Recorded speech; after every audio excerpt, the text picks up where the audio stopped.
Picking it out.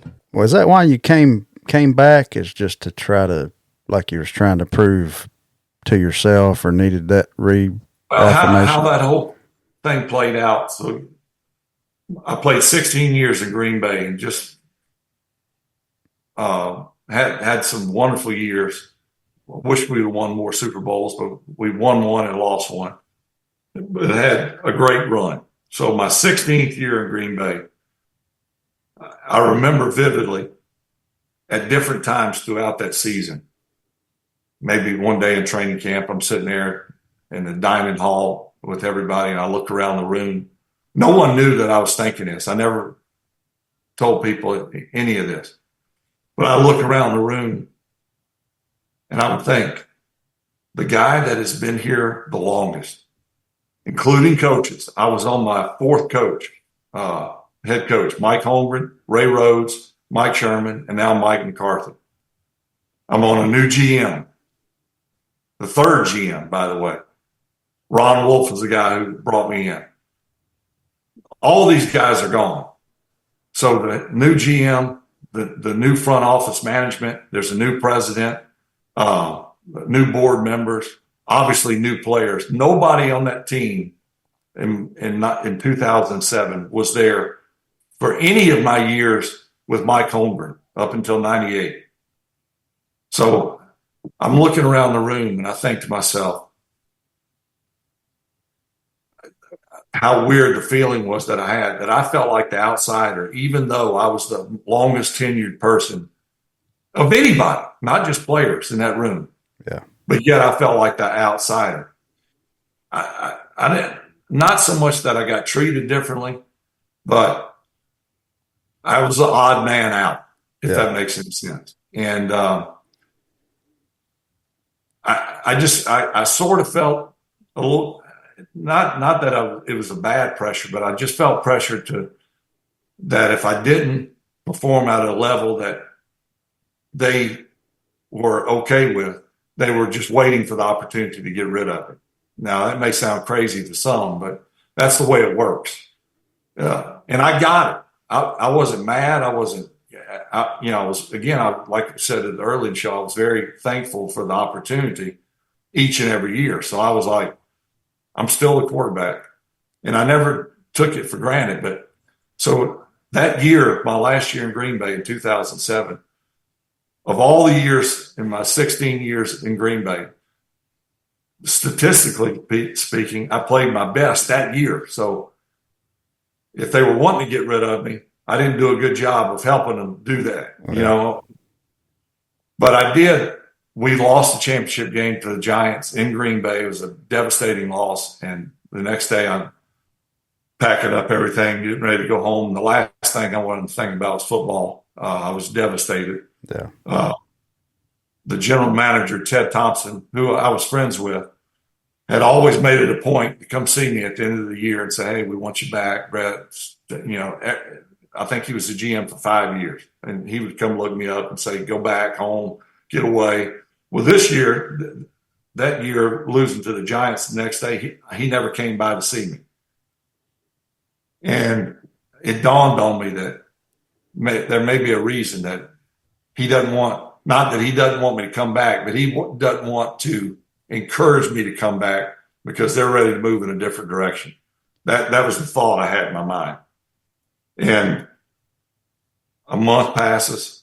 I'm home doing stuff out on my property, not staying as far away from football as possible.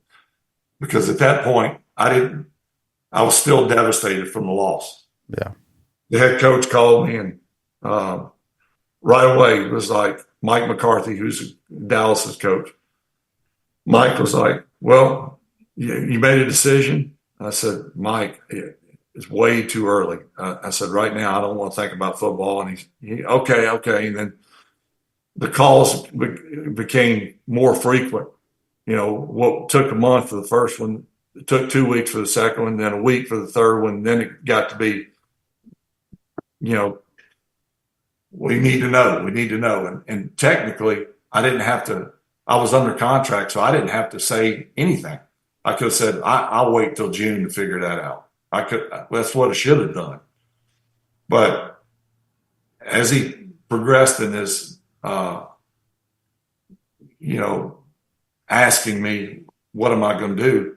At some point, one day on the phone, I said, well, if you're asking me if I'm committed to the team right now, I'm not 100% committed to the team. So if you want to call it retiring, yeah, I'll retire.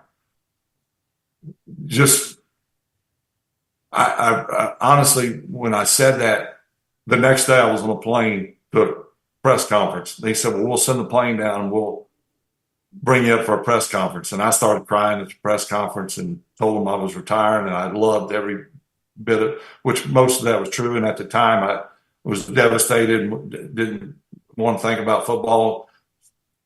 A couple of weeks later, I'm like, I don't know, I may have been a little premature, because I always compared or looked at the end of the football season and the start of the next year's football season, much like, and I think people can relate to this, your 12 years of grade school. You 2 or 3 weeks before the end of school, man, you're chomping at the bits to get into the summer. You can't get out of school quick enough. And man, you're riding high. You're at the creek swimming, you're playing baseball, you got sleepovers with your buddies, you're playing hide and seek. You're doing all this stuff, and you don't even think about school. Then about two weeks before school starts, you kind of ready to go back. As crazy as that sounds, you're kind of ready to go back. New year, school, new clothes, new classes. That's the way it was in the off season.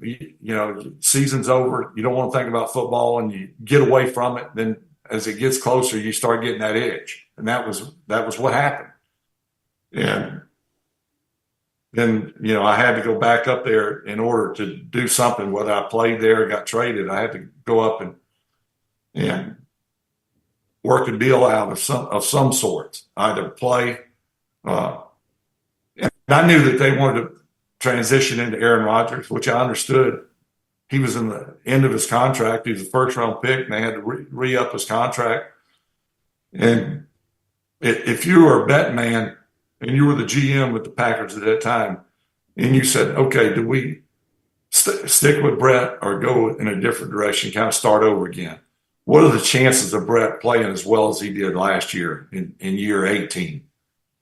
Slim to none. If I were on that, on that conversation, I probably would have said, yeah,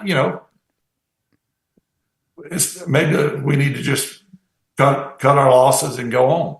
So that's basically what they did. And I wasn't mad about that. And so what I was mad about was they didn't want to let me just go. Yeah. Like when Peyton went to Denver, Indianapolis just cut him loose. He could have signed with anyone. So he could have signed with a Colt arch rival. But they didn't want to let me go into our division. And that kind of pissed me off. I think I used the term, so I'm not good enough to play for you, but I'm too good to play against you, sort of thing. And I got traded to the Jets, and I felt like they got what they wanted, because I'd go there and never be heard of again. In a strange sort of way, that's what happened. And then I get traded to Minnesota, and the rest was history.